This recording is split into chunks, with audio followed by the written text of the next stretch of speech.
Hello every one, Convo ഹെൽത്തിലേക്ക് സ്വാഗതം.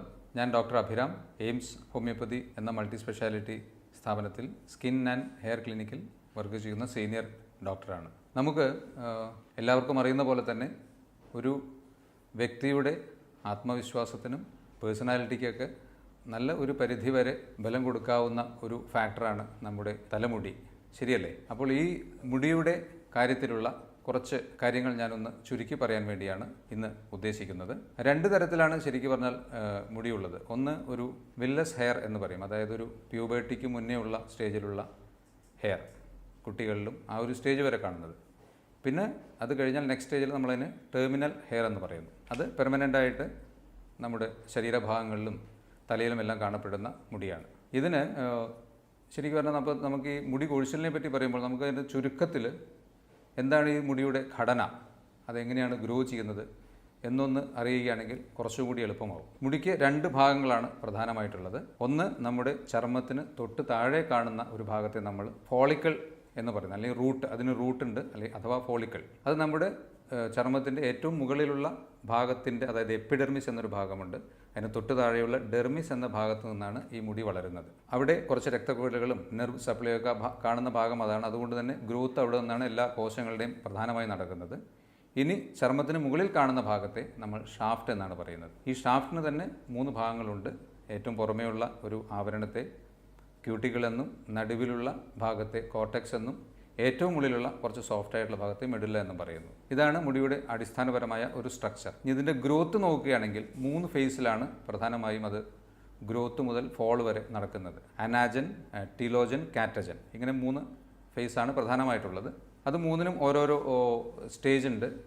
ഒരു 2 വർഷം, അത് കഴിഞ്ഞാൽ ഏറ്റവും അവസാന ഭാഗം ഒരു 15 ദിവസം അല്ലെങ്കിൽ 2 വീക്സ് ഒക്കെ നിന്ന് കൊഴിഞ്ഞു പോകുന്നൊരവസ്ഥയുണ്ട്. ഇങ്ങനെ ഈ 3 ഫേസിലുള്ള വരുന്ന വ്യതിയാനങ്ങൾ, ചിലപ്പോൾ വളർച്ചയുടെ ഘട്ടം കുറയുക, അല്ലെങ്കിൽ കൊഴിയാൻ നിൽക്കുന്ന ടീലോജൻ അല്ലെങ്കിൽ കാറ്റജൻ എന്ന ഈ ഫേസുകളെല്ലാം അതിൻ്റെ ടൈം സ്പാനിൽ വരുന്ന വേരിയേഷൻസ് കൊണ്ട് അതിൻ്റെ മൾട്ടിപ്പിൾ ഫാക്ടേഴ്സാണ് അത് സംഭവിക്കുന്നതിന്.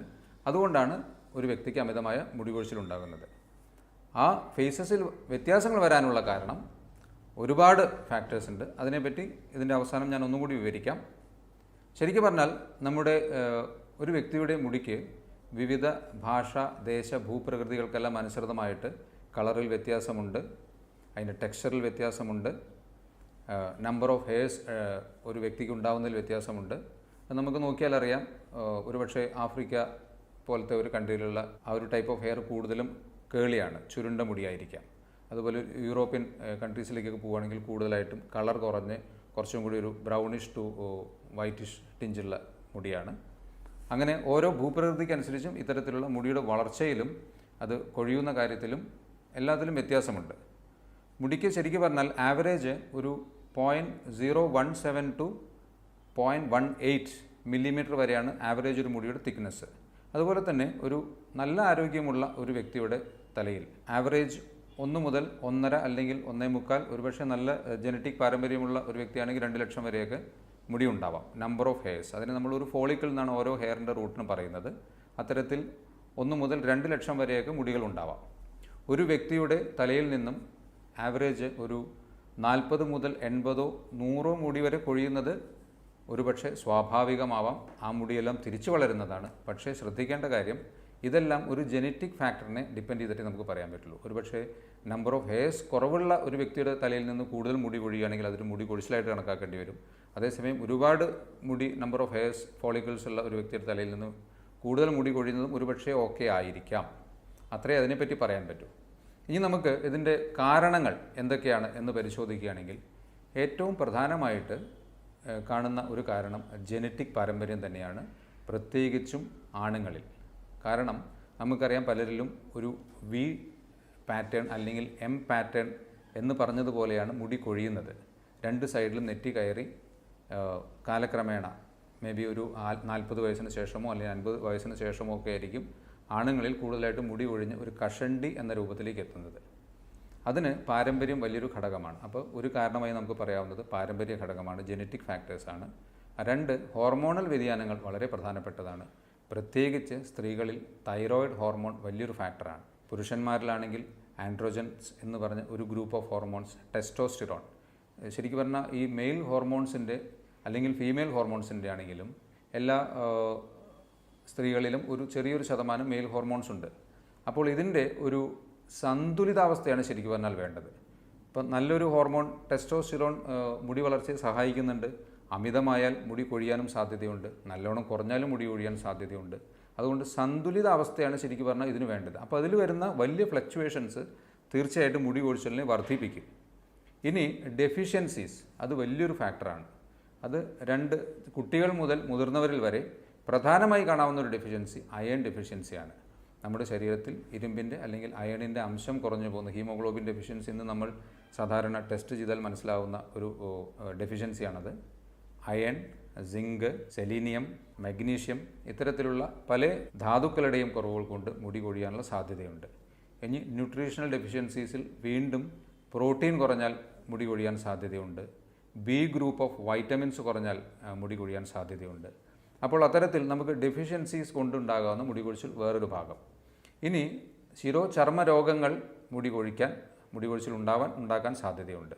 അതിൽ ഡാൻഡ്രഫ് ഒരു പ്രധാന കാരണമായി നമുക്ക് പറയാൻ പറ്റില്ല. പല രോഗികളും വന്ന് പറയുന്നത് മുടി കൊഴിച്ചിൽ വല്ലാതെയുണ്ട്, നല്ല താരനുണ്ട്, ഇതാണോ കാരണം. പക്ഷേ ഡയറക്റ്റ്ലി നമുക്കതിനെ കോറിലേറ്റ് ചെയ്യാൻ ബുദ്ധിമുട്ടാണ്. പക്ഷേ ഈ ഡാൻഡ്രഫിൻ്റെ നെക്സ്റ്റ് സ്റ്റേജ് ആയിട്ടുള്ള സെബോറിക് ഡെർമറ്റൈറ്റിസ് എന്ന് പറഞ്ഞ ഒരു സ്റ്റേജ് ഉണ്ട്. അത് കഴിഞ്ഞാൽ കുറച്ചും കൂടി രൂക്ഷമായ സോറിയാസിസ് എന്ന രോഗമുണ്ട്. അപ്പോൾ ഇതിൽ ആ ശൽക്കങ്ങൾ പോലെ ആണ് ഈ അസുഖങ്ങൾ, സെബോറിക് ഡെർമറ്റൈറ്റിസ് ആണെങ്കിലും സോറിയാസിസ് ആണെങ്കിലും ഡെവലപ്പ് ചെയ്യുന്നത്.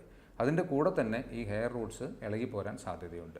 അപ്പോൾ ശിരോചർമ്മ രോഗങ്ങളിൽ അത്തരത്തിലുള്ള അസുഖങ്ങൾ മുടി കൊഴിച്ചിൽ കൂട്ടാൻ സാധ്യതയുണ്ട്.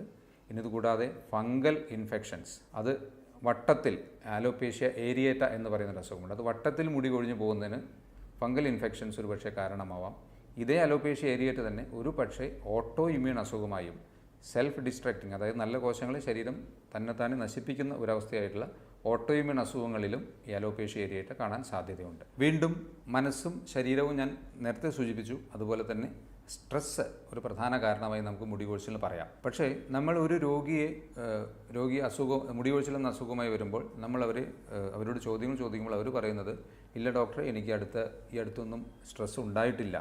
പക്ഷേ ഇതിൽ മനസ്സിലാക്കേണ്ട ഒരു കാര്യം, എന്തെങ്കിലും ഒരു തരത്തിലുള്ള സ്ട്രെസ്, ഫിസിക്കൽ അല്ലെങ്കിൽ മെൻ്റൽ സ്ട്രെസ് ശരീരത്തിന് വന്നു കഴിഞ്ഞാൽ മുടി കൊഴിച്ചിലായി റിഫ്ലക്റ്റ് ചെയ്യണമെങ്കിൽ ആവറേജ് 2-3 മാസം കഴിയും. സ്ട്രെസ് വന്ന ഉടനെയെല്ലാം ആ മുടി കൊഴിയുന്നത് 2-3 മാസങ്ങൾക്ക് ശേഷമാണ്. അതുപോലെ തന്നെ ചില ടൈപ്പ് ഓഫ് ഡ്രഗ്സ് എടുത്തു കഴിഞ്ഞാൽ, മരുന്നുകൾ കഴിക്കുമ്പോൾ, പ്രത്യേകിച്ച് ഈ കീമോതെറാപ്പി പോലത്തെ അസുഖങ്ങളോ അല്ലെങ്കിൽ കുറച്ച് രൂക്ഷമായിട്ടുള്ള ആൻറ്റിബയോട്ടിക്സ് പോലത്തെയോ അല്ലെങ്കിൽ ആ ഗ്രൂപ്പിൽപ്പെട്ട കുറച്ച് സ്ട്രോങ് ആയിട്ടുള്ള മെഡിസിൻസ് ഒക്കെ കഴിക്കുമ്പോൾ ആ സമയത്തല്ല, കുറച്ച് കഴിഞ്ഞാൽ അതിൻ്റെ ഒരു ആഫ്റ്റർ എഫക്റ്റായിട്ട് മുടി കൊഴിയാൻ സാധ്യതയുണ്ട്. ഇതിനെ പൊതുവെ പറയുന്നത് ടിലോജൻ എഫ്ലൂവിയം എന്നാണ്. അത് സ്വാഭാവികമായും ആ ഒരു ഫേസ് കഴിയുമ്പോൾ ഈ മുടിയെല്ലാം റീഗ്രോ ചെയ്ത് വീണ്ടും പഴയ സ്ഥിതിയിലാവാനാണ് സാധ്യത. അപ്പോൾ അതുകൊണ്ട് അത് നമുക്കൊരു വലിയ ഫാക്ടറായി കണക്കാക്കേണ്ടതില്ല. പക്ഷേ അത് കണ്ടിന്യൂ ചെയ്യുകയാണെങ്കിൽ സ്വാഭാവികമായും നമ്മളതിന് ഒരു ട്രീറ്റ്മെൻറ്റ് തേടേണ്ടതാണ്. ഇത് ഈ മുടി കൊഴിച്ചിലിനെ പറ്റി പറയുകയാണെങ്കിൽ, ഡീറ്റെയിൽ ആയിട്ട് പറയുകയാണെങ്കിൽ ഒരുപാട് കാര്യങ്ങൾ പറയാനുണ്ട്. പക്ഷെ നമുക്ക് കുറച്ച് ചുരുക്കി പ്രധാനമായി സംഭവിക്കാവുന്ന കുറച്ച് കാര്യങ്ങൾ ഞാൻ പറഞ്ഞത്. മുടിയുടെ ഘടന, അതിൻ്റെ വളർച്ചയുടെ ഘട്ടങ്ങൾ, അത് മുടി കൊഴിച്ചിൽ കൂടുതലായി വരാനുള്ള കാരണങ്ങൾ, ഇത്രയും കാര്യങ്ങൾ ഞാൻ ഇപ്പോൾ പ്രതിപാദിച്ചു. ഇനി അടുത്തതായി ഇതിന് നമുക്ക് എന്താണ് പ്രതിവിധിയായി ചെയ്യാവുന്നത് എന്നാണ്. അതിൽ ഇപ്പോൾ ഹോമിയോപ്പതി എന്ന സെക്ടറിൽ പ്രവർത്തിക്കുന്നതുകൊണ്ട് തീർച്ചയായും ഞാൻ ആ ഭാഗം കൂടി പറയാം. അതിനു മുൻപ് നേരത്തെ സൂചിപ്പിച്ച ഘടകങ്ങളായ സ്ട്രെസ്സ് ഒരു ഫാക്ടറാണെങ്കിൽ ആ സ്ട്രെസ്സിനെ കുറയ്ക്കാനുള്ള മാർഗ്ഗങ്ങൾ അല്ലെങ്കിൽ ആ സ്ട്രെസ്സിനെ ലഘൂകരിക്കാനുള്ള മാർഗ്ഗങ്ങൾ ലൈക്ക് യോഗ പോലത്തെ ഒരു റിലാക്സിങ് ടെക്നിക്സ് എന്തെങ്കിലും പ്രാക്ടീസ് ചെയ്യുകയാണെങ്കിൽ നല്ലതാണ്. ആ സ്ട്രെസ്ഫുൾ സിറ്റുവേഷനിൽ നിന്ന് മാറി നിൽക്കാനുള്ള ഓപ്ഷൻ ഉണ്ടെങ്കിൽ അത് ചെയ്യുന്നത് നല്ലതാണ്. പിന്നെ ഡെഫിഷ്യൻസീസ് ആണെങ്കിൽ തീർച്ചയായും അത് കറക്റ്റ് ചെയ്യുകയാണ് അടിയന്തരമായി വേണ്ടത്. അപ്പോൾ സ്വാഭാവികമായും നിങ്ങളൊരു മുടി കൊഴിച്ചിൽ എന്ന് പറഞ്ഞൊരു ഡോക്ടറെ സമീപിക്കുമ്പോൾ തീർച്ചയായും ഡോക്ടർ കുറച്ച് ടെസ്റ്റെങ്കിലും പറയാൻ സാധ്യതയുള്ളത്, ഒന്ന് haemoglobin test, thyroid function test, vitamin D എന്ന ഒരു ഡെഫിഷ്യൻസി കൊണ്ടും മുടി കൊഴിച്ചിലുണ്ടാവാൻ സാധ്യതയുണ്ട്. പിന്നെ ബി ഗ്രൂപ്പ് ഓഫ് വൈറ്റമിൻസ്, അതും ഒരു കാരണമാണ്. അപ്പോൾ ഇത്തരത്തിലുള്ള ബേസിക് ടെസ്റ്റ് നമ്മളൊന്ന് ചെയ്ത് വയ്ക്കുക. പിന്നെ എന്നിട്ടും നമുക്ക് വേണ്ട രീതിയിൽ വ്യത്യാസം കിട്ടുന്നതിൽ അടുത്ത ലെവൽ ഓഫ് ഹോർമോണൽ ടെസ്റ്റുകളും ചെയ്യാവുന്നതാണ്. അപ്പോൾ ആ ടെസ്റ്റുകളെല്ലാം നോക്കി അതിൽ വരുന്ന ഡെഫിഷ്യൻസീസിനെ കറക്റ്റായിട്ട് ക്രമീകരിക്കുകയോ അതിനെ കറക്റ്റ് ചെയ്യുകയോ ചെയ്യേണ്ടതാണ്. ഇനി ഇതിൻ്റെ ട്രീറ്റ്മെൻറ്റ് പാർട്ടിൽ നമുക്ക് സ്വാഭാവികമായും ഇൻവെസ്റ്റിഗേഷൻസിനെ ബേസ് ചെയ്തിട്ടുള്ള ഡെഫിഷ്യൻസീസ് ആണെങ്കിൽ അതിനെ കറക്റ്റ് ചെയ്യുക. പ്രത്യേകിച്ച് B group of vitamins hair ഗ്രോത്തിനെ കുറച്ച് നന്നായി പ്രൊമോട്ട് ചെയ്യുന്നതാണ്. അതിൽ ബയോട്ടിൻ പോലെയുള്ള ബി ഗ്രൂപ്പിൽപ്പെട്ട വൈറ്റമിൻസ് ശരിക്ക് അതിൻ്റെ സോഴ്സ് ഉപയോഗിക്കുകയോ അല്ലെങ്കിൽ സപ്ലിമെൻ്റായിട്ട് ഉപയോഗിക്കുകയോ ചെയ്യാവുന്നതാണ്. അതുകൂടാതെ ഹോമിയോപ്പതിക് ട്രീറ്റ്മെൻറ്റ് പാർട്ടിൽ നമുക്ക് ഒരു വ്യക്തിയുടെ ഇപ്പോൾ നേരത്തെ സൂചിപ്പിച്ച സ്ട്രെസ്ഫുൾ ആയിട്ടുള്ളൊരു സിറ്റുവേഷനിലൂടെയാണ് ഒരു വ്യക്തിക്ക് കൂടുതലായിട്ടുള്ള മുടി കൊഴിച്ചിൽ അനുഭവപ്പെട്ടതെങ്കിൽ ആ മൈൻഡ് സെറ്റിനെ കൂടി കൺസിഡർ ചെയ്തിട്ടാണ് ട്രീറ്റ്മെൻറ്റ് എടുക്കുന്നത്. അതുപോലെ ഫിസിക്കലി ഉള്ള മറ്റ് ലക്ഷണങ്ങളെ കൂടി ഒന്ന് അവലോകനം ചെയ്തിട്ടാണ് മെഡിസിൻസ് കൊടുക്കുന്നത്. നമുക്ക് പലതരത്തിലുള്ള ട്രീറ്റ്മെൻറ്റ് ഓപ്ഷൻസ് അവൈലബിൾ ആണ്. അതിൽ സ്വാഭാവികമായും മുടി കൊഴിച്ചിലിന് നമ്മൾ ഇൻറ്റേർണലി മെഡിസിൻസ് കഴിക്കുന്നതിനോടൊപ്പം തന്നെ സപ്ലിമെൻറ്റ്സ് എല്ലാം കഴിക്കുന്നതിനോടൊപ്പം തന്നെ എക്സ്റ്റേണലി ചില ആപ്ലിക്കേഷൻസ് ഒരു പക്ഷേ ഇപ്പോൾ ആദ്യമേ സൂചിപ്പിച്ച സെബോറിക് ഡെർമറ്റൈറ്റിസ് പോലെയോ അല്ലെങ്കിൽ സോറിയാസിസ് പോലത്തെയൊക്കെ അസുഖങ്ങളുണ്ടെങ്കിലോ അല്ലെങ്കിൽ ഡാൻഡ്രഫിൻ്റേതായിട്ടുള്ള എക്സസീവ് ഫോമൊക്കെ ഉണ്ടെങ്കിൽ തീർച്ചയായും അതിനെ കൺട്രോൾ ചെയ്യാനുള്ള മെത്തേഡ്സും ഉപയോഗിക്കാവുന്നതാണ്. അതിന് എക്സ്റ്റേണൽ ആപ്ലിക്കേഷൻസ് ഉണ്ട്, ഓയിൽ ആയിട്ടുള്ള ഫോംസ് ഉണ്ട്. പിന്നെ ചർമ്മത്തിൽ നമ്മുടെ സ്കാൽപ്പിൽ ഒരു ആവറേജ് മസാജ് നമ്മൾ ഇത്തരത്തിലുള്ള ലേപനങ്ങൾ ഉപയോഗിച്ച് ചെയ്യുകയാണെങ്കിൽ നമ്മുടെ ആ ഭാഗത്തെ ഒരു സർക്കുലേഷൻ ഒന്ന് എൻഹാൻസ്ഡ് ആയിട്ട് ഹെയർ റൂട്ട്സിന് കുറച്ചും കൂടി ബലം കിട്ടാനുള്ള സാധ്യതയുണ്ട്. അപ്പോൾ അത്തരത്തിലുള്ള ഇൻറ്റേർണൽ മെഡിസിൻസ് പ്ലസ് എക്സ്റ്റേണൽ ആപ്ലിക്കേഷൻസോട് കൂടിയ ഒരു ഗ്രൂപ്പ് ഓഫ് ട്രീറ്റ്മെൻറ്റാണ് ഹോമിയോപ്പതിയിലും ആപ്ലിക്കബിൾ ആയിട്ടുള്ളത്. തീർച്ചയായും ഒരു അകാരണമായി സംഭവിക്കുന്ന മുടി കൊഴിച്ചിൽ അതിന് നമുക്ക് കറക്റ്റ് ചെയ്യേണ്ട കാര്യങ്ങൾ കറക്റ്റ് ചെയ്ത് പിന്നെ റീഗ്രോത്തിനുള്ള ഒരു ഓപ്ഷൻ കൂടി ഒരു പരിധിവരെ നമുക്ക് ചെയ്യാവുന്നതാണ്. പക്ഷേ ഹെയർ ഫോളിക്കിൾസ് കംപ്ലീറ്റായി അടഞ്ഞുപോയ ഒരു സ്ഥിതിയാണെങ്കിൽ നമുക്ക് അത്തരത്തിൽ ചെയ്യാൻ പറ്റിയെന്ന് വരില്ല. പ്രത്യേകിച്ച് ഏർലി സ്റ്റേജിലൊക്കെ ഒരുപാട് കഷണ്ടി ആയിട്ടുള്ള സ്റ്റേജൊക്കെ ആണെങ്കിൽ നമുക്ക് പറയാൻ പറ്റില്ല. പക്ഷേ സ്ത്രീകളിലെല്ലാം ഇതേപോലെ തിന്നിങ് ഓഫ് ഹെയർ ഉള്ളു വല്ലാതെ കുറഞ്ഞു വരുന്ന അവസ്ഥയ്ക്കും അമിതമായി മുടി കൊഴിച്ചിലിനൊക്കെ നല്ല പരിഹാരം കൊടുക്കുവാൻ തീർച്ചയായും കഴിയും. അപ്പോൾ ഇത്തരത്തിലുള്ള മറ്റൊരു ഹെൽത്ത് ടോപ്പിക്കുമായി വീണ്ടും കാണുന്നതുവരെ ബൈ.